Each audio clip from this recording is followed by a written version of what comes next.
Hi, I'm Erin Power. And I'm Laura Rupsis. We're certified health coaches, and this is Health Coach Radio. This podcast is about the art, science, and business of health coaching. We share our insider tips to help you become a better coach and entrepreneur. And we interview expert guests to discover how they've made it in this growing field. It's time for health coaches to make an impact. It's time for Health Coach Radio. Today's episode is brought to you by the Health Coach Success Virtual Masterclass. My co-host Laura and I worked hard to pull together this special online event just for you. It's a 5-day mini course in which we interview the best and brightest health coach and marketing experts on the planet to try to understand how they've become such great coaches and entrepreneurs. Included in the 20-plus expert interviews are some names you might recognize. Primal Health Coach Institute founder Mark Sisson, celebrity nutrition expert and New York Times bestselling author J.J. Virgin, author, cardiologist, and staunch health coach advocate Dr. William Davis, Michelle Liotta of Health Coach Power Community, Michelle Norris, CEO of Paleo FX and ID Life Nutrition, and many, many more. The Health Coach Success Virtual Masterclass is now available and totally free for a limited time. Check it out at primalhealthcoach.com/success. Our special guest today is Drew Manning, the man behind the Fit to Fat to Fit story. Surely you've heard this crazy tale. As a practicing personal trainer, Drew found that he struggled to relate to and empathize with his clients since he'd always been fit, healthy, and never overweight. In a bid to try to glean some real-life empathy for the folks he was working with, he intentionally put on a pile of fat by eating a highly processed and hyper-palatable standard American diet. And then he went through the arduous task of losing all that weight so he could truly understand what it's like for his clients. Talk about a client-centered approach. Drew is now an author and sought-after speaker who shares what he learned during his experiment and the years following. To say his transformation went beyond the physical is a massive understatement. The show notes for this episode and all previous episodes of Health Coach Radio can be found at primalhealthcoach.com/radio. Let's unpack this amazing story with Drew Manning. All right, it's Drew Manning. This is exciting. How are you, Drew? Doing fantastic. Thank you guys for having me on. It's a pleasure to be here. Yeah, I'm pumped. So I feel like you've told this story a million times, and I know I've heard it a bunch of times. I still can't get enough of it. But we always like to start this podcast by sharing the origin story of our guests. And yours is so wild and cool. And I think a lot of health, fitness, nutrition coaches listening, maybe who aren't as familiar with your story, will just have their minds blown by it. So why don't you share the Drew Manning origin story with us? Yeah, so I'll actually start before Fit to Fat to Fit started because it makes more sense to start there. So I grew up in a family of 11 brothers and sisters. My parents, wow. I don't know how they did it. They had 11 kids and we all played sports. I played football and wrestling from a very young age. So I grew up very active. So I was always skinny or I was always fit, was never overweight. And then 2009 became certified as a personal trainer and I started taking on clients. And here I was, someone who had never been overweight a day in their life, trying to help people who had been overweight pretty much every day of their life. And in my mind, it seems so easy. Like, you guys, here's your meal plans, here's your workouts, you just do it. And it's not that hard. You put down the junk food, you go to the gym.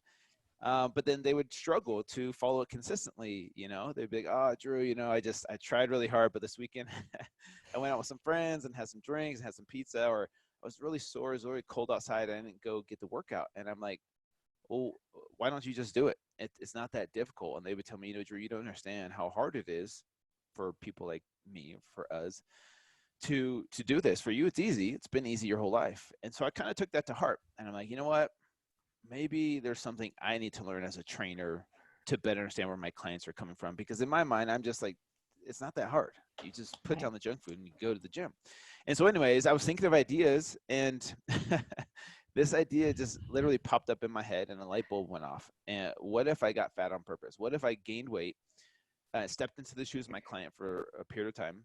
Maybe that would give me a better understanding. And it was like I said, like a light bulb went off and I started calling all my friends and family. Like, what do you think about this idea? Tell me your honest thoughts. And 99% of people were like, dude, you should totally do it. Like, that'd be crazy. Except for my mom. My mom was concerned about my health and she's like, I don't know if that's good for you. So anyways, I was married at the time, and my wife, she was pregnant. And she's like, and I was more of the health nut in our relationship. And she's like, "You're telling me we're gonna have junk food in the house for 6 months?" She's like, "Yes, definitely do this." Like, I'm in. yeah, because she was pregnant and she's naturally skinny, and yeah, like I said, I was more of the health nut, and so anyways, I just kind of pulled the trigger. I didn't really know what I was doing, to be honest with you. We can get into all that from a business perspective. I didn't really know what I was doing. I didn't have a marketing strategy. I didn't have media connections. And before you know it, this whole story went viral, and I called it Fit to Fat to Fit. And here we are today, Mhm. to make a long story short. Yes, Wow. and it's incredible. So I love that you just said that. You just said, I didn't know what I was doing. I didn't have a marketing strategy. And we do talk about that a lot in this podcast. But what you did have was a really cool idea that was Yeah. kind of harebrained. Um, but it came from a place of wanting to be able to relate to your clients ultimately. And that's where all good health coaching business decisions come from. Yeah, for me, it was my why. I knew my why going into this. I had three main whys of why I wanted to do this. Otherwise, if I didn't, when it got hard, I probably would have given up and be like, 20 pounds is enough weight. We'll just call it. You get the point.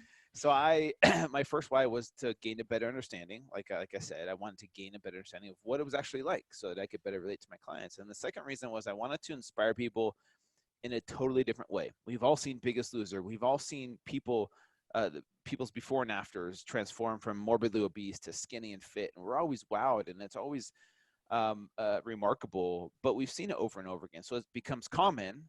And what I wanted to do was do a little experiment to see if I did it backwards. If I put on weight on purpose and then helped people lose it, would that inspire people in a similar kind of way, where it was crazy enough to catch their attention, but also motivating enough to inspire them to make a healthier lifestyle change? So that was my other why. And then the third why was I wanted to show people just how unhealthy the typical American diet really is. We've all seen Super Size Me, Morgan Right. Spurlock. I think we all can agree fast food is really unhealthy.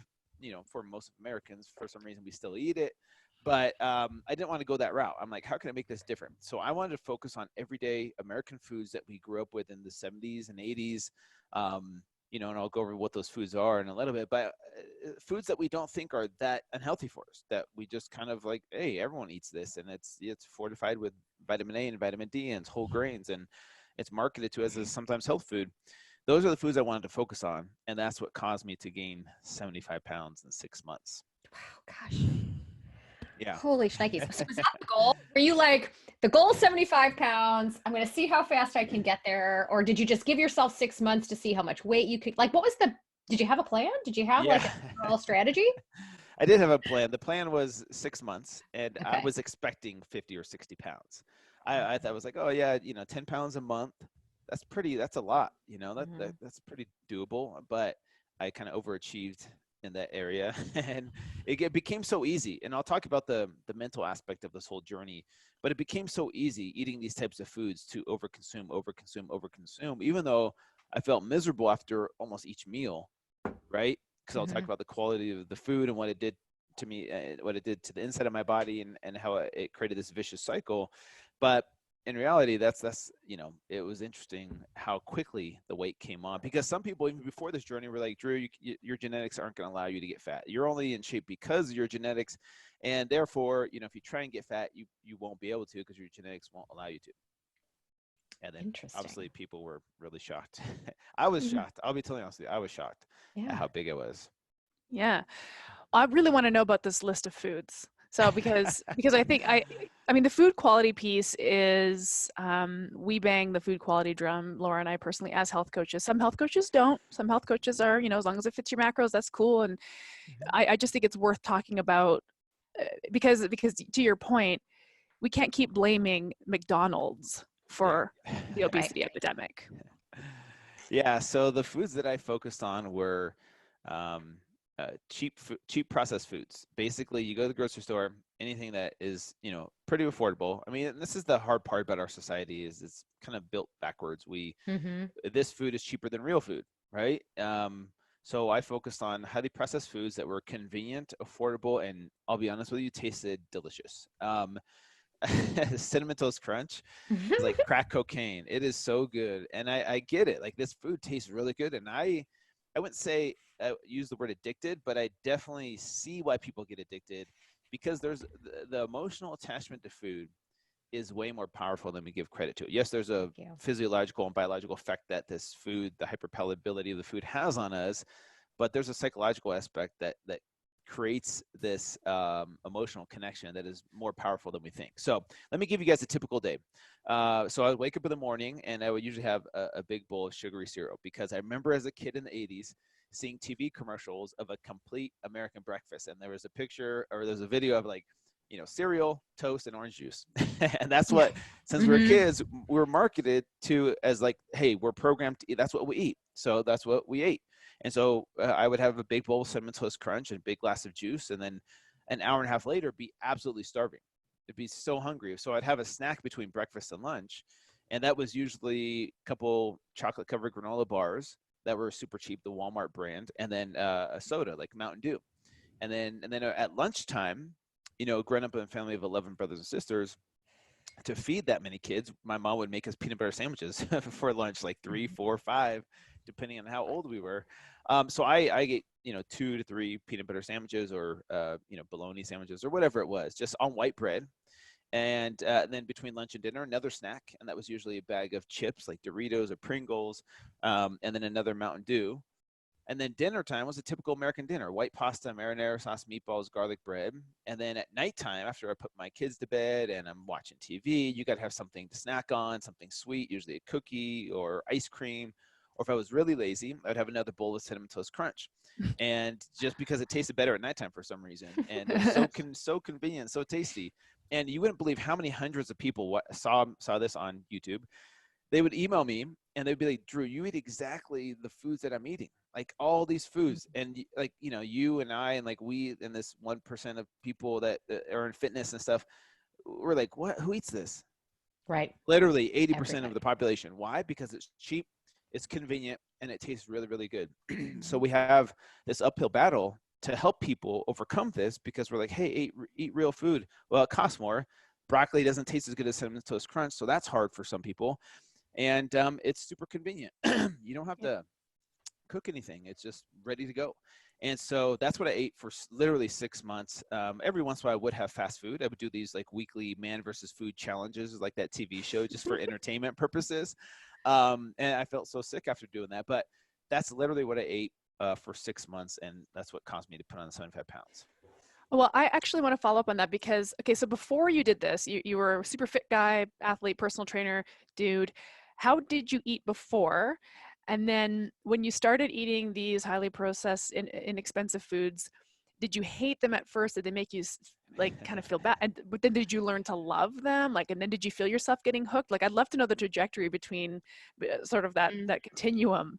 Yeah, that's a good question. So from my perspective, first of all, let me start with what I ate before. So I would eat more of like, and this is back in 2010-ish, and I would do like a paleo-ish type of diet. So high protein, lots of vegetables, protein, and veggies. Sometimes I would have bread, but it was more of like a paleo-ish type of diet is what I would say. 6 meals a day, every 2 to 3 hours, set my timer, eat, my Tupperware container food, and it was generally healthy. It was generally healthy. And then, okay, as I transitioned into eating this food, did it feel awful? Here's the thing.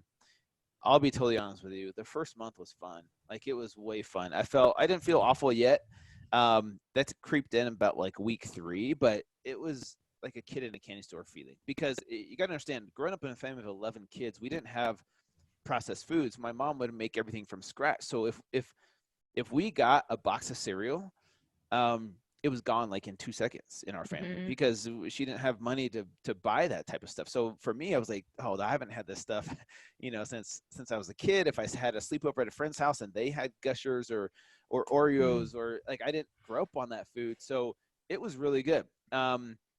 So it was easy in the beginning, and I'll be honest with you, it was fun to eat that food. Skip the produce section, eat the cereal, the cookies, the chips and crackers and sodas, and like, we have hundreds of flavors of everything you could ever imagine. Like, why do we have 100 flavors of chips and cereal and soda? I don't know, but we do. And it is kind of amazing. But at the same time, it was about week 3, week 4 is where I started to feel really lethargic and sluggish.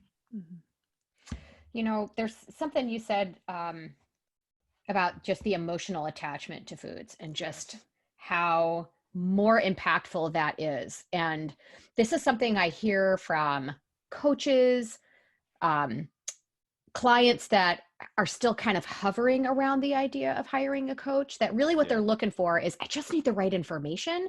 And if you just tell me what to eat, I'll finally be successful. Yet they're not, right? This is huge. And it's the number one reason why clients need help. And I hope he never listens to this, but this is like, my brother is by far the person that breaks my heart the most. He comes to visit, and I love him. The guy needs to lose probably 100 pounds. Okay. And he is so addicted to these processed foods. I do not buy food for him, his foods. I don't buy his foods when he comes to visit anymore. When he first did, because I wanted him to visit, I did. And then I stopped doing that. I'm like, I'm feeding the monster. And he's actually fine with that. He's like, I'll eat what you make. But I was having a conversation with him one day, and he just said, healthy food just doesn't taste as good as these other foods, you know? And I was just trying for that light bulb to go off. And I was just, so tell me more about that, And he said, well, if I sit down to, I don't know, a great steak and broccoli, yeah, it's tasty, but I don't want to keep eating it. And I'm like, aha. Aha. Like that's it, And like, I got it. He didn't get it. Yeah. There's something that overeating does for him. It's like he would miss it. And that's definitely a huge emotional thing that really was just sort of beyond me in that conversation right there, Is it though? Like, I get that, but I also think it's biochemical. Absolutely. Yeah. Partially, sure. The whole dopamine kind of trigger, and for sure, but there's definitely a comfort in it. There's other things going on with him from the standpoint of just his own happiness and insecurities and kind of where he is in life right now. So this is why transformation is so much more mental and emotional than we think. We think it's just as simple as eating less and working out, and you just do it and you lose weight, and what's wrong with you? It's not that hard. When, like I was trying to say in the beginning, the emotional attachment to food is way more powerful than we think. We're like, why don't you just get it? Like, just don't eat that food. But like your brother in your brother's situation is like a piece of him would be missing if he had to go. Like, it would be telling like a drug addict, you can't have these drugs anymore. And we think it's in our minds, if you've never been addicted, like it's not that hard. Just stop doing it. Like, just don't do it, and then you won't be addicted anymore, and all your problems will be solved. Right. But it's not that simple. There is emotional attachment. And the thing is, we distract ourselves with all different types of substances as humans, whether it's food, sex, drugs, alcohol, distractions on our phones, or, even exercise. There's all different types of distractions that we use to cope with stresses of life. And some of it stems from childhood trauma or programming as a kid, and dealing with stress from a very young age. And then before you know it, you're in your 30s and 40s, and you try and change these habits, and you're like, why can't I just willpower my way to a new lifestyle? And I wish it were as simple as just taking this pill or changing your diet, and then all your problems go away.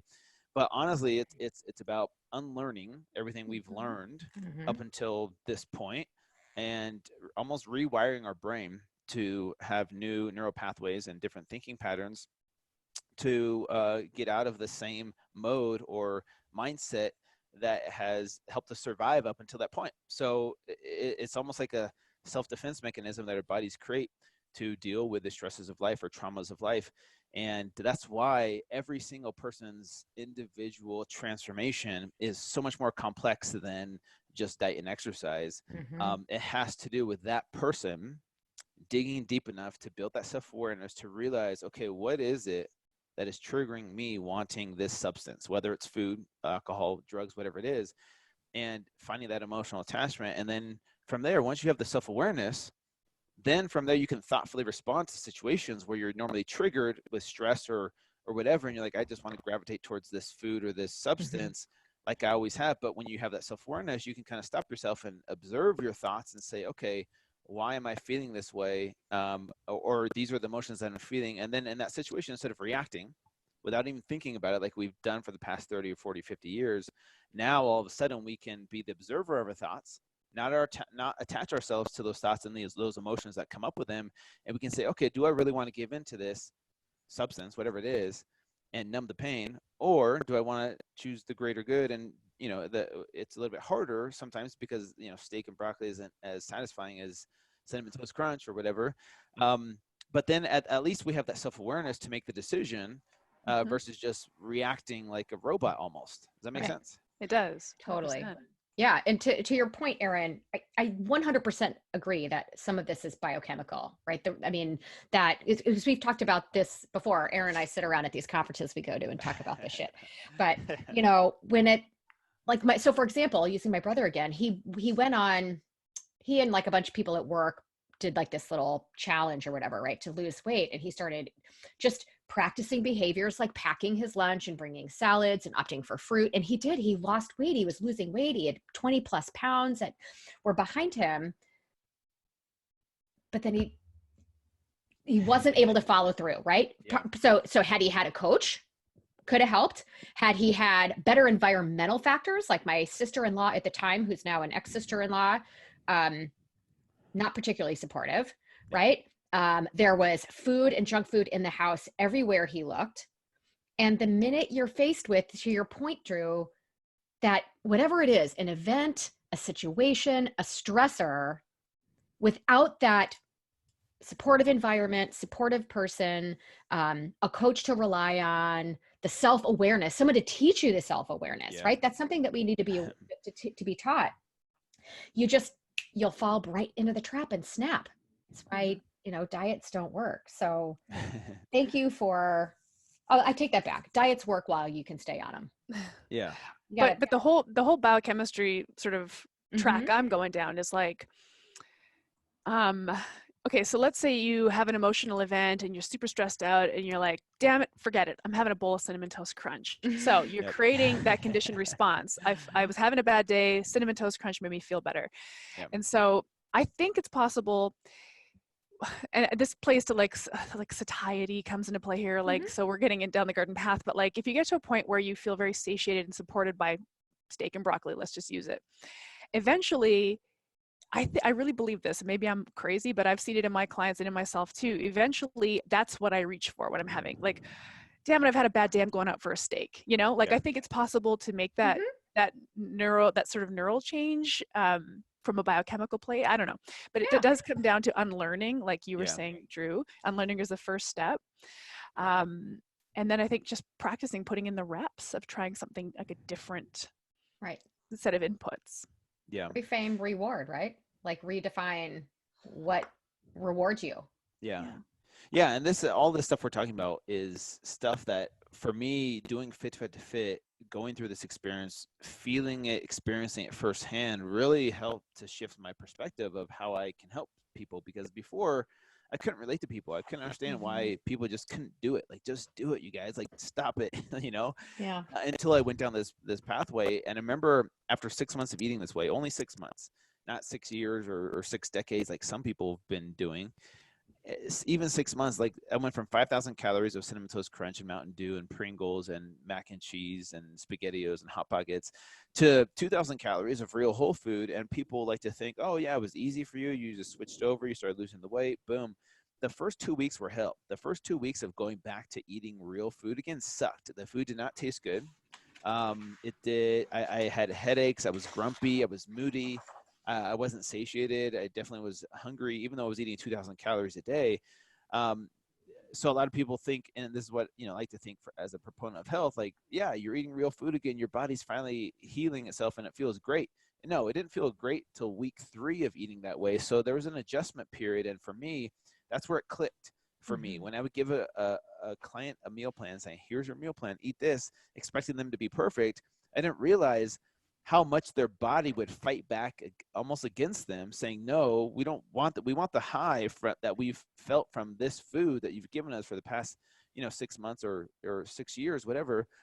And it's really hard because your body is fighting back. You're going through withdrawal symptoms almost of like, man, like just like a drug addict getting off of drugs, that first, week or two is really hard as their body adjusts and comes back to a different type of baseline.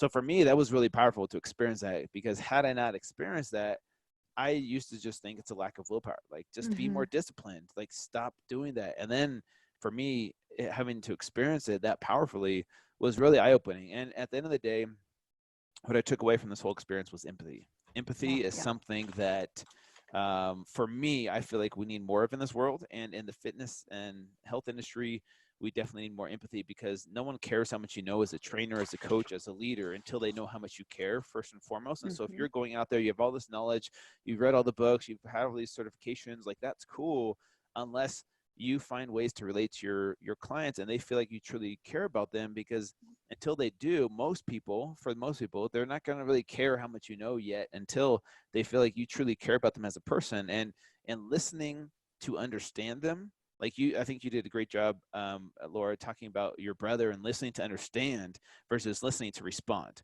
You know, trying to correct them and fix them and tweak them and make it better for them. Just listening to understand them. Like, where are you coming from? Like, what does this stem from? Why did this start? How did this get started? Like, maybe help them down that path. And that's, for me, what Fit did for me. And that's what I'm trying to do with my brand now, is bring empathy into this industry, which there's a lot of judgment and misunderstanding that goes on sometimes between, I see like two camps, people that are overweight, that are kind of stuck, and, and then people that are like healthy and fit and look, like Insta famous and look great on social media.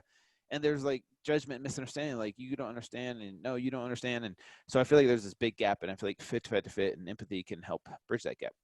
Yeah, it's sort of blockades that stupid infighting that we do amongst ourselves, kind of thing, because we're not paying attention to the end user.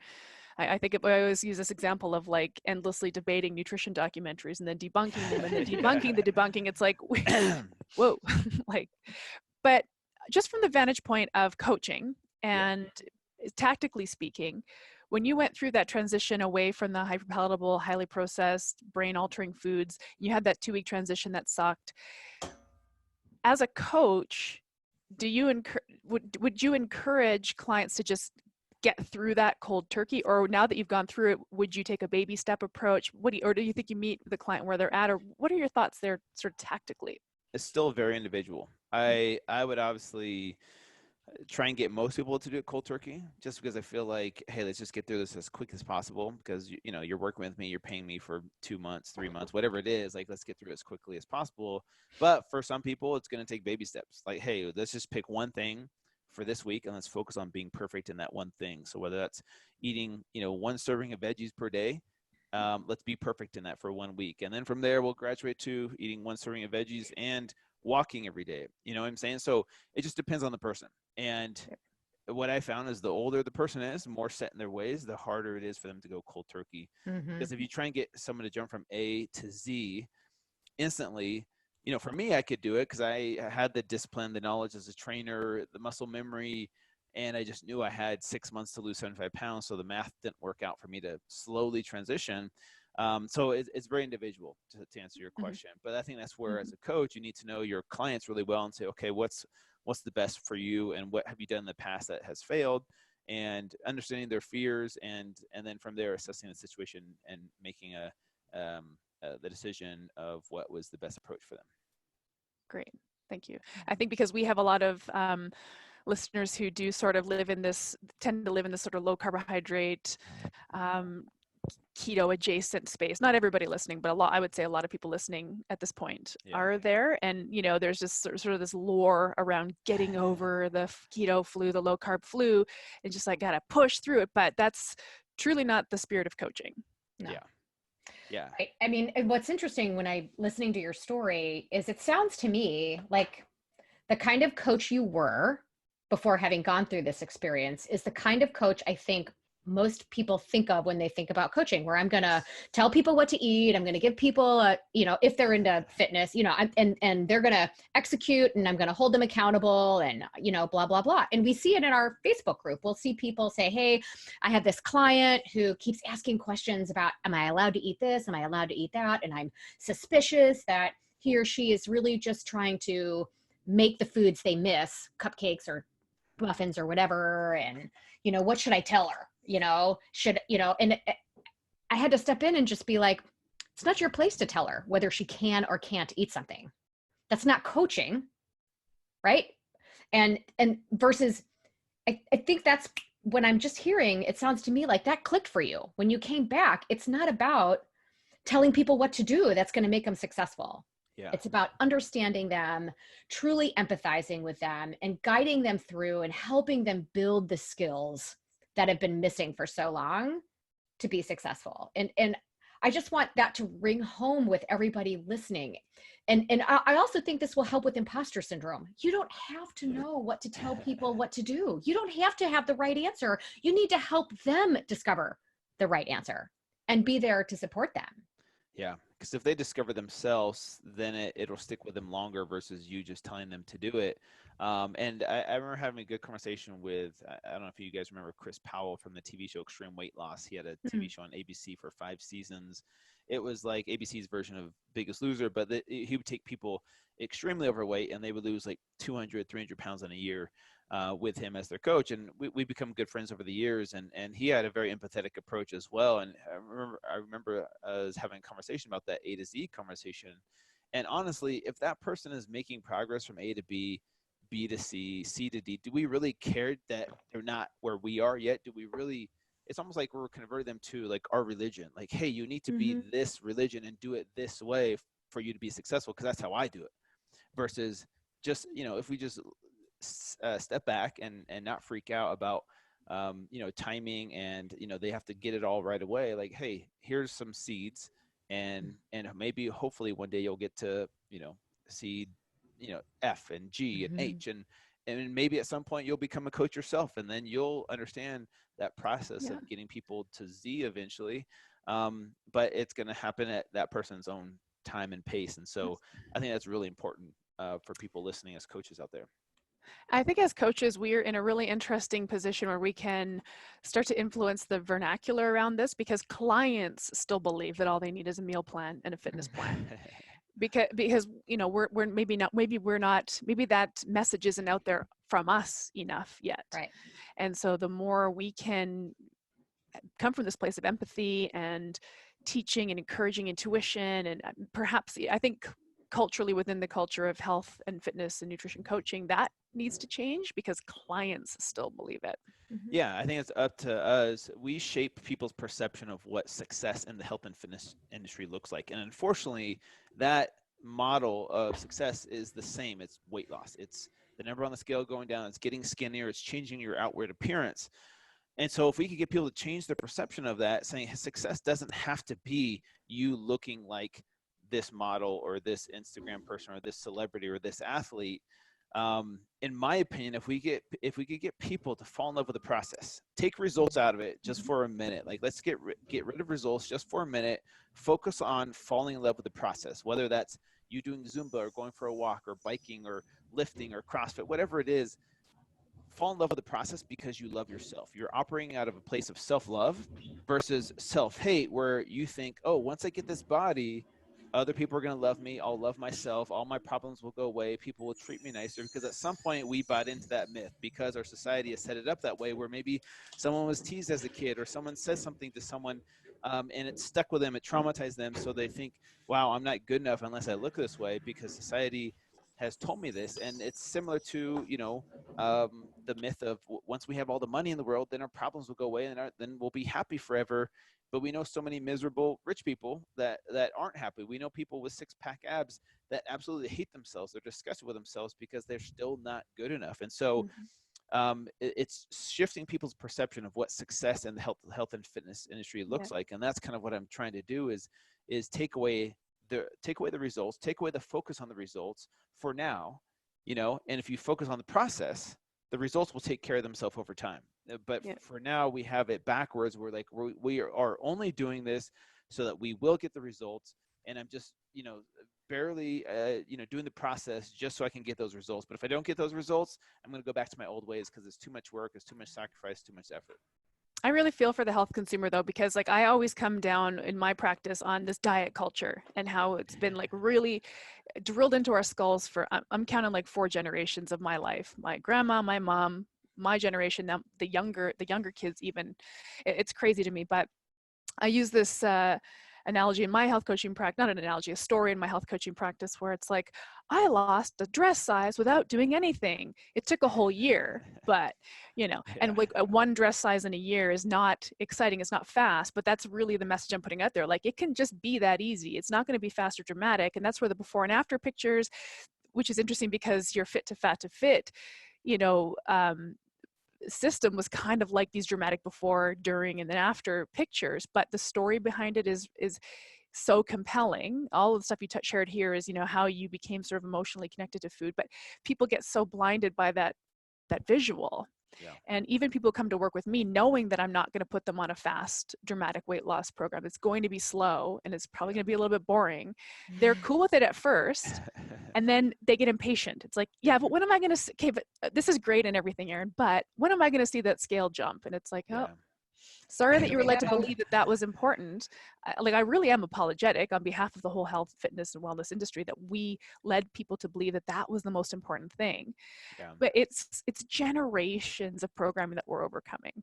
Yeah, it is like generations, and that's not easy, right? Shifting people's perception of what that looks like, that's going to take a while. And so that's why, I'm a dad of 2 daughters, and the way I talk to them, the way their mom and I talk to them, even though we're divorced, we're definitely out there to focus on it being about health, not about looks. Like, hey, it's about being healthy. It's about being strong. It's not about body image, because the problem is at some point kids attach their self-image with their body image, whether they're in shape, whether they're lean, whether they're fit, or they're overweight. At some point, their self-image becomes their body image. And once that happens, unfortunately, that's where we say, okay, if my body is this and I don't like the way it looks, therefore I am that, and I don't like the way I am as my identity. And for me, that's what caused me when I did Fit to Fit. My identity was my body. I am Drew, the fit guy. That was my identity. And gaining 10 pounds, 20 pounds, 30 pounds, 40 pounds freaked me out. I got freaked out to where I wanted to go up to strangers in the streets and say, hey, this is just an experiment. I don't normally, this isn't me. Here's my before picture. Go to this website. This is what I look like. This is me. This isn't me. You know what I'm saying? I was so uncomfortable in my own skin because I had never been overweight. And this was why it was so humbling for me to go through that. And when I created the TV show, where we had 2 seasons of Fit to Fit on A&E, we put these other trainers through the same process. And these are people just like me, kind of self-obsessed, loving their bodies. Their identity was their body. And once they lost their body, every single one went through a freak out moment, or, a month or 2 of freaking out. Like, I don't know if I'll get my body back, and I'll be a failure for the rest of my life. And it's so crazy how we identify ourselves as our bodies. And in reality, we are so much more than our bodies. You have to remind your clients that you have more to offer this world than just your body composition, right? You're going to go down in history as something else besides, oh, this person had 5% body fat, or this person had 30% body fat. Well, that's, there's so much more to your life that you can offer this world than just your body composition. And so it takes time, but I promise you, if you could just keep helping your client see themselves from a different perspective and a different light, then slowly things start to change about the process and falling in love with, like, why am I doing this? Why am I doing this? Just because I want to look good for other people. Life passes you by, and before you know it, you realize life's too short to be at war with yourself for your entire life. And so it's up to us as coaches to first learn that from firsthand experience, and then we can better pass it on to our clients instead of us never experiencing that. Like, I've always been in shape and I don't, really understand why you're struggling with your body image. Once we believe that truly, then we can better help that person truly shift their perception, in my opinion.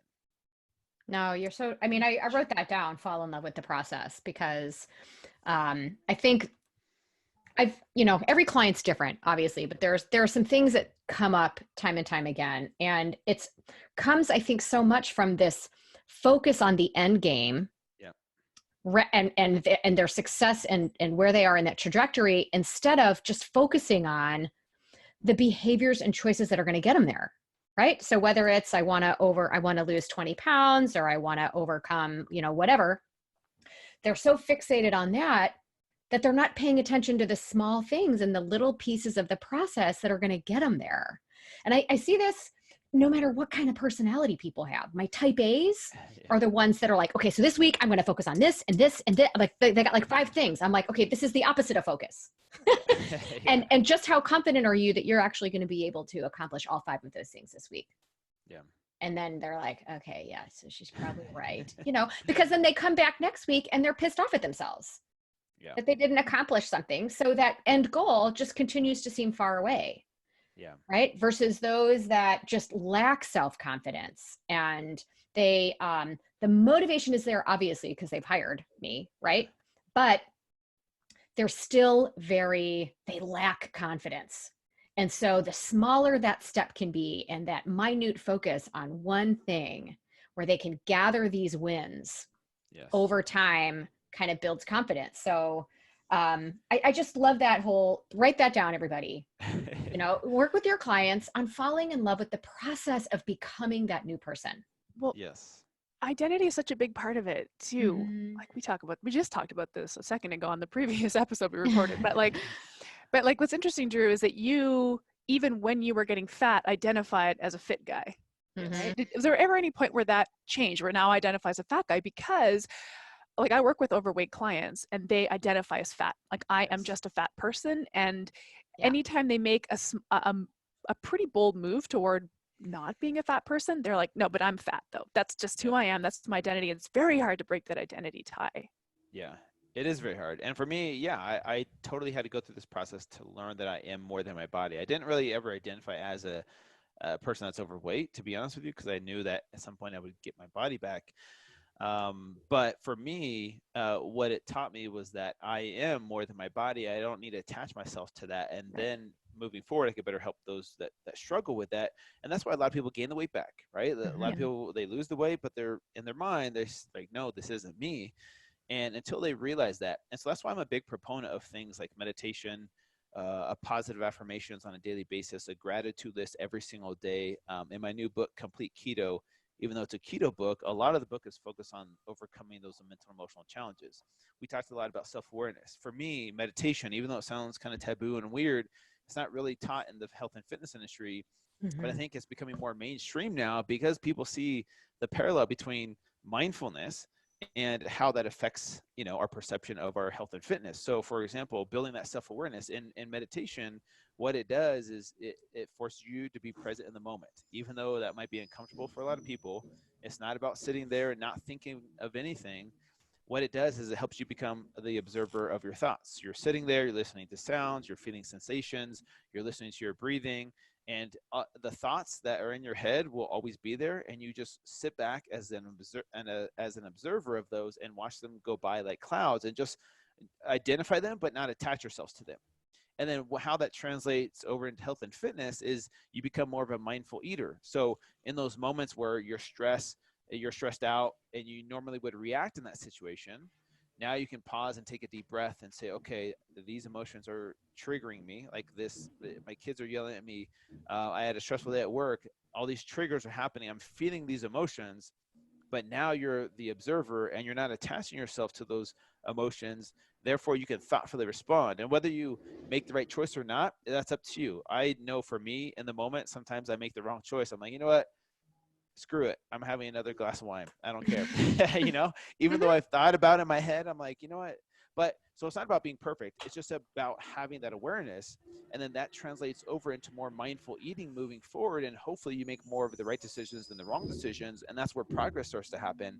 And so that's why I'm a big proponent of getting my clients to practice something like mindfulness, whether it's a guided meditation. There's all different types of meditations, but finding something that works for them that helps them get started on a very basic level. And then positive affirmations. For me as a man growing up in a culture where we're not allowed to show emotions or show our feelings, it was really powerful for me. Even though I still think of that Saturday Night Live skit with Stuart Smalley, like, I'm good enough, I'm smart enough, and doggone it, people like me. It's so cheesy and corny, but I promise you, when I did this, it was very powerful for me as a man. I was going through my divorce at this time. It was really hard emotionally. Positive affirmations, saying words out loud, positive words out loud to yourself by yourself is really powerful. And for me, even if you don't believe it at first, it can really affect you at the cellular level. just saying those things like, I'm proud of you, you're worthy, you are lovable, little things like that that guys don't hear from other guys. And then the other thing is a gratitude list, being grateful for what you have now, forcing your brain to think of 3 to 5 things every day. Okay, what am I grateful for? You'll always find something, even if your day sucked. I promise you, you will always find 3 to 5 things that you can be grateful for. And what that does is it helps to rewire your brain to find things to be happy about and fulfilled about with your life versus focusing on what you don't have. And if you could be grateful and fulfilled now where you're at, even though life isn't perfect, your body's not perfect, I promise you, once you do get to where you want to be, you'll be even more fulfilled. The problem is that people aren't happy or fulfilled with what they have now. They think these outside sources of a better body or a better car or a better house or more money, we think, oh, that's what I'm chasing for, and I'm not going to be happy until I get this. The problem with that is that we're never really fulfilled or happy even when we do get it. So you got to learn how to be happy now with your body the way it is. Even though you might not love everything about your body, that's okay. It's about finding ways to be grateful and fulfilled now. And that's why gratitude lists and these other things that I mentioned are really important for people to start to shift their perception of themselves and their situation. That makes me so happy. Yeah. So can you talk to us a little bit about if this process that you went through, Fit to Fat to Fit, what your program might have looked like back then and how that's influenced your program now? Because we talk to our clients about how, like our students and our graduates, about how their experience has value and they need to tap into that as they're building their program, you know? So I'd love to hear a little bit about that. Oh yeah. So you could go through and read my first book, Fit to Fat to Fit, and see how different of a person I was back in 2011, 2012. Pre-divorce when I was married, and just learning about the mental and emotional side of transformation. There's meal plans, there's workouts, there's recipes, there's supplements, there's all the stuff you would typically see in a diet book, right? You read my new book, Complete Keto, that is post-divorce, post-hitting rock bottom, all the personal development, years of personal development, working with a life coach, reading books by Brene Brown, and just learning these tools and techniques to help shift my perception of myself. You read Complete Keto, and that's why you'll see meal plans, workouts, recipes, supplements, all of the stuff you would expect. But you'll also see daily meditation practice, positive affirmations, a gratitude list, help on the mental and emotional side with emotional eating and building that self-awareness. Because really, at the end of the day, that's half the battle. If you could have that self-awareness, it's not as simple as just waking up and having it one day, but it might take you years to develop. But once you do have that, then you're already halfway there, because then now you're thoughtfully responding to situations where you would normally just react without thinking about it.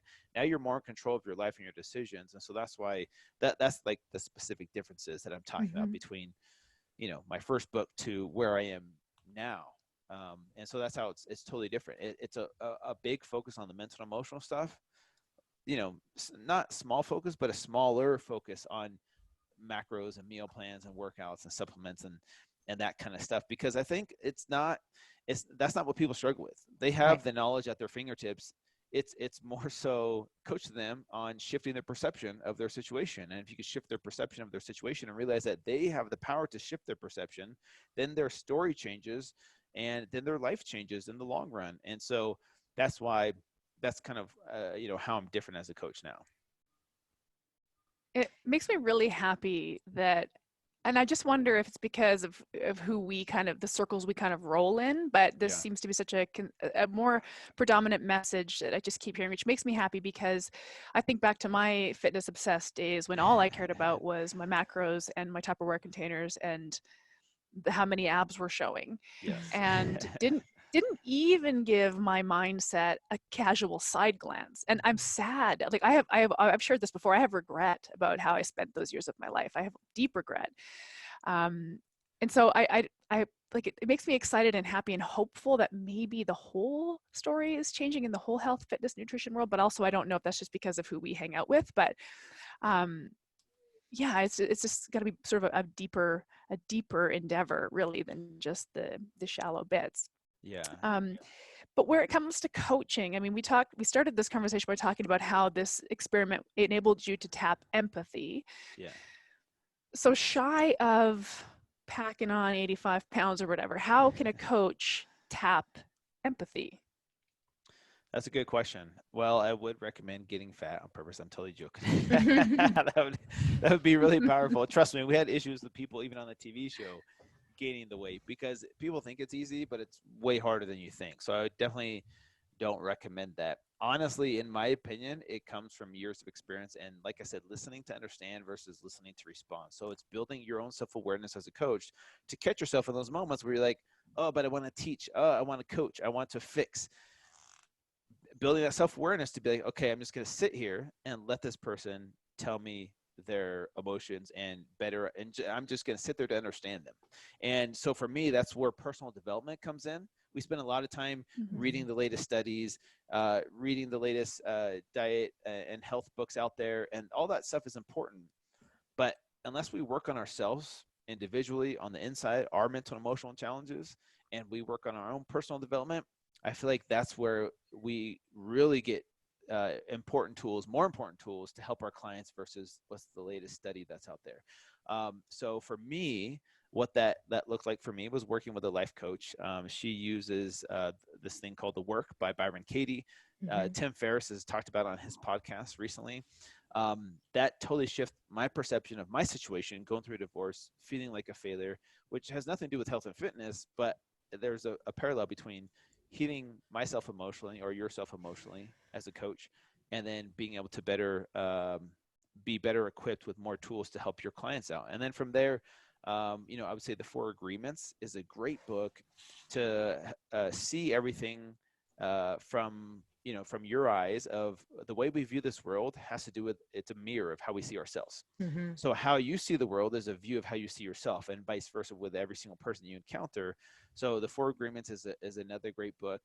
I would throw in Their Ego is the Enemy, because egos get involved in the fitness industry all the time. And ego for most people can be destructive. And you see why you suffer so much when you realize your ego is at the heart of almost every suffering situation you've been through. And The Obstacle is the Way is another really good book by Ryan Holiday. Another one I would throw in there is Loving What Is by Byron Katie. These are all personal development things that I went through that helped me so much on the mental and emotional side to better understand my clients, to better understand the psychology of what they go through with addiction, food addiction, and how they see the world as a reflection of themselves. And once you understand that, then you don't need to take things personally. If your client says you suck as a coach, instead of letting it ruin your day, realize, okay, what is this person going through? Maybe they just went through a divorce, or maybe they just lost their job, or maybe they yelled at their kid and their kid, I don't know. There's all these situations, but it helps you be more empathetic towards your clients and their situations that they're going through, because life, there's more to that person's life than just their diet and exercise and their physical transformation journey that they're on. And so that's why I think it's important to invest in yourself as a coach on the personal development side versus just, hey, I'm just going to focus on health and fitness. So what I'm hearing you say there is that you don't have to get fat to understand the mind and the ego and the struggles of an overweight person, because we've all had our struggles. We've all had our identity issues and our ego kind of holding us back. So it's really a question of sitting with the client, letting them, for example, you said you suck as a coach. I've had clients say to me, I don't like this, it's not working. Yeah. And rather than taking that personally, going deeper, like, why don't you think it's working? Just asking those really coachy questions. But also, I can remember a time in my life when I invested in something and it didn't work immediately, and I know how that felt, right? So you don't have to have the specific tie to what the client's experience is, but we all have something that we can relate to. And I think, to your point, doing this personal development work so you can connect into your own identity, your own ego, just enables you generally to relate to people, clients, people in your life, family, loved ones, whatever. That personal development work enables you to make those connections. Yeah, I think at the end of the day, like Fit was a representation of me allowing myself to be humbled. And when you are humbled, your perspective changes. When we have humbling experiences in our life, that changes our perspective of the way we view the world. And so for me, I forced myself to go through this. Sometimes, we might have to force ourselves to go through a humbling experience, or life will find ways to humble you, whether you like it or not. Allow yourself to the possibility of being wrong. Being, the way you view the world. Sometimes we're like, oh yeah, I got it figured out. I know everything. I don't need to know anything else. Allowing yourself the possibility of like, maybe I'm wrong. Maybe I need to go experience this or that to just prove to me how wrong I am. And then I'll start to relearn and shape my perspective differently, because now I'm going to become a better coach through this situation. So for me, I chose to do fit to fit. I'm not saying as a coach you need to go do something crazy like that, but put yourself in situations that are out of your comfort zone that are going to force you to see your perspective differently. Yeah, I love that. And, I just encourage every coach to, like you said, continue to invest in yourself, invest in your business and in your own skill set, right? That doesn't mean going out and collecting 8,000 certifications before you ever launch, right? Because we just talked about being the expert is not what's going to make you successful, right? Knowing it all, because you can't possibly know it all. But you can get out there and you can do a whole hell of a lot of good for a lot of people as you continue to grow. And by the way, for every person I coach, I learn something new. And I can take that with me to my next client, right? Or someone else that sort of comes down the pike. I mean, so for folks that are just getting started here, that might be suffering from some imposter syndrome, or they have yet to really launch. What kind of advice would you give that coach? The passion's there, the desire's there, it's the confidence that's missing. Yeah. Look at life happening for you rather than to you. So instead of thinking you have to have all the answers, you have to have all the solutions for your clients, and otherwise they're going to say you suck as a coach. Let life happen. And then instead of saying, why did this happen to me? I suck. I need to get better at this. Learn something from it and grow from it. And the only way to do that is by having experiences, right? Don't be afraid to have experiences. Be okay getting out of your comfort zone. This is why I tell not just clients, but other coaches, do things that scare you. Like right now, for example, I am training for a 100-mile race, which I've never done before. I've never done a marathon. Never even done a half marathon. And I'm trying to train my body, my mind to do something that I suck at, that I know is way out of my comfort zone. Now, just to be fair, I did attempt this last year with 1 month of training, and I did 80 miles in 24 hours, and it was the hardest thing I've ever done. This year, I'm actually training hardcore, 5 months of training before I go out and do it, just to see if I could do it, right? But it doesn't have to be that crazy. It could be something small, like, hey, take a cold shower every day. And I promise you that'll get you out of your comfort zone. If you could train your body and your mind to be uncomfortable with, or be comfortable with the uncomfortable, then you start to realize like these other life situations aren't as hard. They're not as bad. And that's what you do in the gym every day. You get uncomfortable, but you've become so comfortable with that comfort, or uncomfortableness. Do something else that is hard for you, whether that's a cold shower, whether that's fasting for 24 hours, or whether that's going for a 100-mile run. Whatever it is, find ways to become comfortable with uncomfortable situations. And I promise you, whatever life throws at you, you're like, dude, I've done this. I got this. This is not that hard. But if you live in this world of comfort, like we do in our society, where it's like, oh, it's cold, let me turn the heater on, or it's hot, I'm going to turn the air conditioning on, or I'm going to take a warm shower, like we have the luxury to do that. So you got to go out of your way, force your body and mind to find situations that get you out of your comfort zone. And then life seems easier. It's not easy. It just seems easier. That's great advice for coaches. It's a great advice for coaches. And what's really cool is it parallels the advice we give our clients. And so coaches who are trying to go to business and find it uncomfortable, and well, the clients aren't just showing up on my doorstep, forget it, I'm throwing in the towel. You push yourself out of your comfort zone, try something you haven't tried before to connect with those clients. So very, very good business advice. Thank you. Yeah. Yeah. Do you find that the clients that come to you now are different than the ones that came to you before you started this whole journey, before the Fit to Fat to Fit? 100%. Yeah. Yeah, for sure. I mean, obviously a lot of people still ask me about, I want to lose fat, I want to lose weight. But I think people that consume my content realize that I have more to offer than just, keto macros and keto meal plans and workouts and things like that. I have a lot of people asking about, hey, I'm going through a divorce. How did you get through this? And focus on health and fitness at the same time. I just did a post yesterday talking about, what I learned from my divorce and how I grew from it and what helped me get through that period, and how that correlates to a healthier perception of of my health and fitness mindset. And so I get a lot of people asking, you know, the parallels between the mental, emotional, spiritual, and the physical. And so, yeah, for sure. Now, the thing is, I don't take on a lot of clients. I don't do personal coaching or personal training one-on-one with a lot of people. It's probably less than 3 or 4 at all times, to be totally honest with you. So a lot of it's through Facebook groups. So I don't get the opportunity to work with clients one-on-one every day, all day. But when I do pick someone to work with, it's usually a special situation, and usually it's way more focused on the mental and emotional side than anything else. Versus the past was like, all right, here's your meal plans and your workouts, and you know, and your supplements.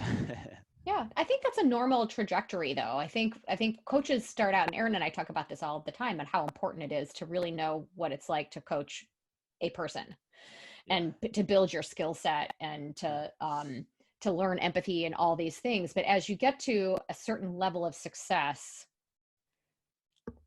there's other competing priorities. And we were talking to somebody who now is a coach to coaches, because at this point he finally realized, I can probably help more people if I can help build more successful coaches.